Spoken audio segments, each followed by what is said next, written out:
So guys, full body grooming routine, वो भी beginners के लिए अंडर ₹500। इसमें पूरी बॉडी के हेयर रिमूवल जैसे कि chest, back, shoulders, legs, hands, skin care, hair care, intimate care, लड़कों के लिए मैनीक्योर, पेडिक्योर, इसके साथ साथ बहुत ही अफोर्डेबल प्रोडक्ट्स भी बताने वाला हूं। So make sure you watch this video till the end. Without wasting much time, let's get started. Hey guys, what's up, welcome back to my YouTube channel. I am Ankit. So आज के इस video में मैं दिखाने वाला हूँ budget grooming routine, जो कि अंडर ₹500 होने वाला है।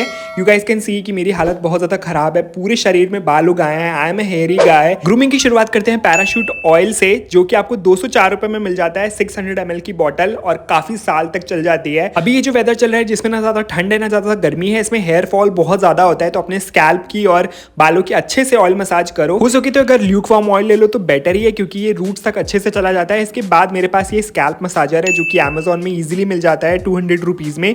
इससे स्कैल्प की सर्कुलर मोशन में मसाज करो, इससे ब्लड सर्कुलेशन इंप्रूव होता है, हेयर फॉल को कंट्रोल करता है। इसके साथ साथ जितने भी वीक रूट्स होते हैं, जो ऑलरेडी टूटने वाले होते हैं, वो आपके स्कैल्प मसाजर में ऑलरेडी आ जाते हैं। तो आपको वरी करने की जरूरत नहीं है। अब चलते हैं सेकंड पार्ट की तरफ, which is full body hair removal, जो कि बहुत ज्यादा जरूरी है। मेरे बॉडी हेयर बहुत ज्यादा ग्रो हो चुके हैं। यू गाइस कैन सी हर जगह बाल निकल आए हैं, पीठ में, शोल्डर्स में, चेस्ट पे, लेग्स में, हर जगह। तो मैं यहाँ पे यूज कर रहा हूँ फिलिप्स का 7000 सीरीज का ट्रिमर। ये बेस्ट ट्रिमर है। यही एक ऐसा प्रोडक्ट है जो कि 500 रेंज के ऊपर जाता है, बट अगर आपने इसको ले लिया ना तो आपकी लाइफ सॉर्टेड है। सबसे पहले मैं कैप हटा करके अपने चेस्ट के हेयर जो है उनको रिमूव करता हूँ, क्योंकि मुझे अपनी क्लीन चेस्ट रखना बहुत ज़्यादा पसंद है।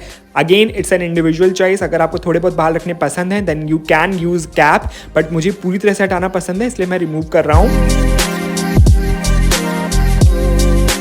इस ट्रिमर की जो ब्लेड है ना, वो बहुत ज़्यादा सॉफ्ट है, तो आप डायरेक्टली निपल के ऊपर भी चला सकते हो और आपके निपल्स बिल्कुल सेफ रहेंगे।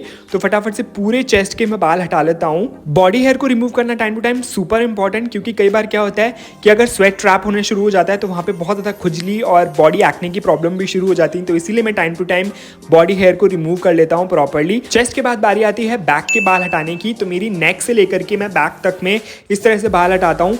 एक्चुअली मेरे सामने एक शीशा रखा हुआ है, जिसको मैं देख करके सारे बाल हटा रहा हूँ। मुझे दिखता रहता है कि कहाँ पे बाल हैं, so that I don't miss any part. Shoulder के लिए मैं एक हैक बताता हूँ। जितने भी एक्स्ट्रा बाल हैं उसको आप सीधा ट्रिमर चला के हटा लीजिए और फिर लास्ट में उल्टा ट्रिमर चला लीजिए। इससे आपके हैंड्स के जो बाल हैं और शोल्डर के जो बाल हैं उनमें एक सिमेट्री हो जाती है और बिल्कुल अलग से नहीं दिखते हैं। तो एक बहुत ही इंपॉर्टेंट हैक है, जो कि आपको डेफिनेटली ट्राई करना चाहिए। काफ़ी सारी डिफिकल्टी के बाद बैक के बाल हट चुके हैं। उसके बाद मैं सारे एक्स्ट्रा बालों को अपने शरीर से हटा रहा हूँ और देख रहा हूँ कहीं पे कुछ बाल छूट तो नहीं गए हैं। देन बारी आती है अंडर आर्म्स के बाल हटाने की। तो मैं यहाँ पे पूरी तरह से अपने अंडर आर्म्स के बाल भी ट्रिम कर रहा हूँ। मुझे अंडर आर्म्स पे बिल्कुल भी बाल पसंद नहीं है, क्योंकि उससे बहुत ज़्यादा बदबू आनी शुरू हो जाती है। ये ट्रिमर वाटर प्रूफ है, तो मैं फटाफट से बियर्ड ट्रिम करने से पहले अपनी ब्लेड को अच्छे से क्लीन कर रहा हूँ, जिससे मुझे इन्फेक्शन ना हो। कैप लगाने के बाद मैं अपनी बियर्ड को 3 नंबर पर सेट कर रहा हूँ। उसके बाद मैं कैप हटा करके अपनी जो बियर्ड की लाइन है उसको इस तरह से सेट कर लेता हूँ धीरे धीरे। एडम्स एप्पल के ऊपर 1 फिंगर का गैप होना चाहिए, दैट्स इट। ये होती है परफेक्ट बियर्ड लाइन। साथ साथ मैं चीक्स के भी जितने भी एक्स्ट्रा बाल हैं उनको भी हटा लेता हूँ।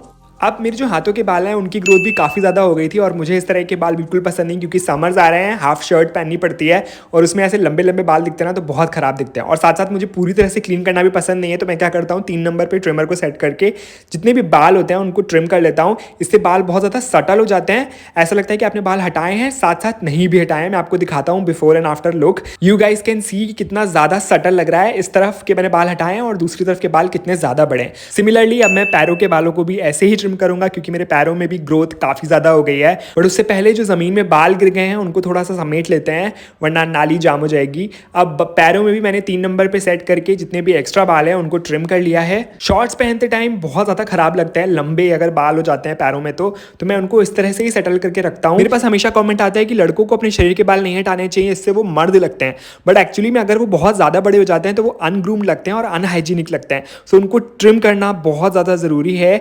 अब मेरे पूरे शरीर के बाल हट चुके हैं, तो मैं सारे जितने भी एक्स्ट्रा बाल हैं उनको एक जगह पे समेट रहा हूँ, जिससे कि मैं उनको फेंक सकूं। आई थिंक कि आधा किलो बाल तो होंगे ही। इसके बाद बारी आती है शावर रूटीन की। सबसे पहले मैं अपनी पूरी बॉडी को रिंस कर रहा हूँ, जिससे कि जो मैल है मेरे शरीर में जमा हुआ वो थोड़ा सा सोक हो जाए और उसको निकालना ईजी हो जाए। सबसे पहले मैं यूज कर रहा हूँ मामाअर्थ का अनियन शैम्पू। ये एक्चुअली डैंड्रफ के लिए सबसे बेस्ट काम करता है। तो थोड़ा सा मैं हाथ में 2 पफ ले रहा हूँ, उसको पानी के साथ डाइल्यूट कर रहा हूँ और अपने स्कैल्प में अप्लाई कर रहा हूँ। शैम्पू को आपको कभी भी अपने स्कैल्प में 30 to 40 सेकंड से ज़्यादा नहीं रखना चाहिए। कितना भी आप डाइल्यूट कर लें उसमें केमिकल्स होते ही हैं और आपके स्कैल्प को डैमेज भी कर सकते हैं। तो 30 से 40 मिनट के बाद आपको तुरंत पानी से इसको रिंस कर लेना चाहिए और पूरी तरह से शैम्पू हटाना भी बहुत ज़्यादा ज़रूरी है, उससे भी डैमेज हो जाते हैं बाल। अब शैम्पू हटाने के बाद बारी आती है कंडीशनर लगाने की। तो मैं यहाँ पे यूज़ कर रहा हूँ मामा अर्थ का अनियन कंडीशनर। ये भी काफ़ी ज़्यादा अच्छा है। मेक श्योर कंडीशनर को आपको स्कैल्प में नहीं लगाना है, सिर्फ बालों में लगाना है, जिससे कि आपके बालों को वो सॉफ्ट करे। अब कंडीशनर लगाने के बाद आपको 5 मिनट तक वेट करना है। तब तक मैं फेस वॉश कर लेता हूँ विद दिस अरोमा मैजिक का लेवेंडर फेस वॉश। ये काफ़ी ज़्यादा अच्छा है, स्पेशली कॉम्बिनेशन स्किन के लिए। इस समय जो स्किन हो जाती है ना, ना ही वो ज़्यादा ड्राई होती है, ना ही वो ज़्यादा ऑयली होती है। इस वेदर के लिए परफेक्ट है और 143 रुपीज़ का पड़ता है। इसी से मैं अपनी बियर्ड और नेक भी साफ कर लेता हूँ। फेस वॉश के साथ साथ मैंने जो अपने कंडीशनर लगाया था बालों में उसको भी मैं क्लीन कर लेता हूँ।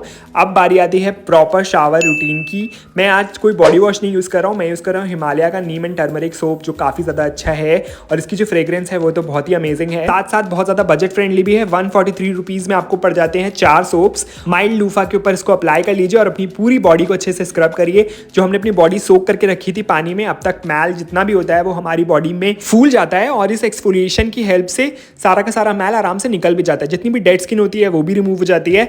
तो अपनी नेक के पार्ट को, कोहनी को और जहां जहां पे आपको लगता है कि डेड स्किन जमा है वहां पे आप अच्छे से एक्सफोलिएट करिए। बहुत ज़्यादा आपको हार्श नहीं होना है वरना स्किन पे रैशेस भी हो सकते हैं। जब कभी भी मैं सेल्फ केयर के ऊपर वीडियो बनाता हूं तो लोग यही बोलते हैं कि लड़कों को सेल्फ केयर की ज़रूरत नहीं होती, बट एक्चुअली में ऐसा नहीं है। हर इंसान को सेल्फ केयर की ज़रूरत होती है। हम लड़कों को भी पैम्परिंग की ज़रूरत होती है। तो वंस इन ए वीक अगर आप ये कर लेंगे तो आपको काफ़ी ज़्यादा फील गुड होगा अपने ऊपर। अब बारी आती है इंटीमेट वॉश की। तो मैं यहाँ पे यूज़ कर रहा हूँ पी सेफ का इंटीमेट वॉश, जो कि मेरा फेवरेट है। हमेशा इंटीमेट वॉश निकालने से पहले इसको एक बार शेक ज़रूर कर लीजिएगा, तभी उस फोम को अपने प्राइवेट एरिया के ऊपर और बट के ऊपर अप्लाई करिए। ये 299 रुपीज़ का पड़ जाता है। सबके लिंक मैंने डिस्क्रिप्शन बॉक्स में डाल दिए हैं। सारी चीज़ें मैंने अमेज़ॉन से ऑर्डर करी हैं। और लगाने के बाद पानी से अच्छे से क्लींस कर लीजिए और ये हो गया हमारा शावर रूटीन कंप्लीट। अब मैं एक जल्दी से बाथरोब लेता हूँ जिससे मैं अपनी पूरी बॉडी को अच्छे से सोक कर लूँगा। बॉडी को ड्राई और मॉइस्चराइज करने के बाद अब बारी आती है फेस केयर की। तो वीक में आपको एक बार ना फेस मास्क जरूर अप्लाई करना चाहिए। यहाँ पे मैं अप्लाई कर रहा हूँ वाओ स्किन साइंस का vitamin C clay face mask. पूरे वीक हमारी स्किन में जितना भी डैमेज होता है फेस मास्क उसको हील करने में और हमारी स्किन को कूल डाउन करने में भी काफी ज्यादा हेल्प करता है। तो मैं यहाँ पे फेस मास्क को अपनी स्किन पे जेनरसली अप्लाई कर रहा हूँ। ट्रस्ट मी, बहुत ज्यादा ठंडा फील होता है। ऐसा लगता है पूरा फेस आपको कह रहा है thank you for applying this face mask. And 10 minute लगाने के बाद मैं इसको अच्छे से क्लीन कर लूंगा and you will see the difference. मेरी स्किन कितनी ज्यादा हेल्दी और फ्रेश फील हो रही है। अब बारी है एक्स्ट्रा चीक के जो बाल हैं उनको रिमूव करने की। तो मैं यहाँ पे यूज़ कर रहा हूँ बॉम्बे का ये फेस रेजर, जो कि इजीली मिल जाता है अमेजोन में। और साथ साथ मैं यूज़ कर रहा हूँ एलोवेरा जेल पतंजलि ब्रांड का। चीक पे मैंने एलोवेरा जेल अप्लाई कर लिया है और जो फेस रेजर है उससे मैं बियर्ड ग्रोथ की डायरेक्शन में फेस रेजर को चला रहा हूँ और सारे के सारे बाल रेजर पे आराम से चले आते हैं। इससे बहुत ज़्यादा नीट एंड क्लीन लुक मिलता है जो कि हमें ट्रिमर से नहीं मिल पाता है। यू गाइस कैन सी कितना ज़्यादा अच्छा लग रहा है, कितना ज़्यादा सटल लग रहा है। अब बारी है मॉइस्चराइजर अप्लाई करने की। मैं यहाँ पे यूज़ कर रहा हूँ न्यूट्रीजीनी का मॉइस्चराइजर। ये कॉम्बिनेशन स्किन टाइप के लिए काफ़ी ज़्यादा बेटर है और इस वेदर के लिए ये बेस्ट है। इसके बाद सनस्क्रीन को कभी नहीं मिस करना चाहिए। मैं यहाँ पे यूज़ कर रहा हूँ मामा अर्थ की hydra Indian skin sunscreen. Usually sunscreen में वाइट कास्ट हो जाता है बट इस सनस्क्रीन के साथ ऐसी कोई प्रॉब्लम नहीं है। अब फेस केयर के बाद चलते हैं हैंड्स एंड लेग्स की केयर की तरफ। तो हैंड्स में मेरे नेल्स बहुत ज़्यादा बड़े हो गए थे जो कि मुझे ट्रस्ट मी इतने ज़्यादा पसंद नहीं है। तो मैं फटाफट से हाथों के नेल्स को कट कर रहा हूँ। नेल्स कट करने के बाद अब बारी आती है पेडिक्योर करने की, जो कि मैं घर पे ही कर रहा हूँ। मेरे पैरों के नाखून बहुत ज़्यादा बड़े हो गए हैं तो मैं सबसे पहले अपने पैरों के नाखूनों को कट कर रहा हूँ। उसके बाद मेरी नेल कटर में एक्चुअली ये है जिससे कि मैं नाखूनों के बीच में जितनी भी गंदगी होती है उसको निकाल सकता हूँ। इसके बाद बारी आती है पैरों से डेड स्किन को हटाने की। तो मैं सबसे पहले एक सोप ले रहा हूँ जिसको थोड़ा सा गीला करके अपने पैरों में अच्छे से अप्लाई कर रहा हूँ। और इस टाइप का एक फूड स्क्रबर आता है जो कि अमेजोन में ईजिली मिल जाता है। इससे अपने पैरों की अच्छे से स्क्रबिंग करिए। यू गाइस कैन सी कि कितनी ज़्यादा डेड स्किन निकल रही है and I was super shocked कि मेरे पैरों में इतनी ज़्यादा गंदगी थी। पूरी गंदगी आपको फूड स्क्रबर पे दिख जाएगी।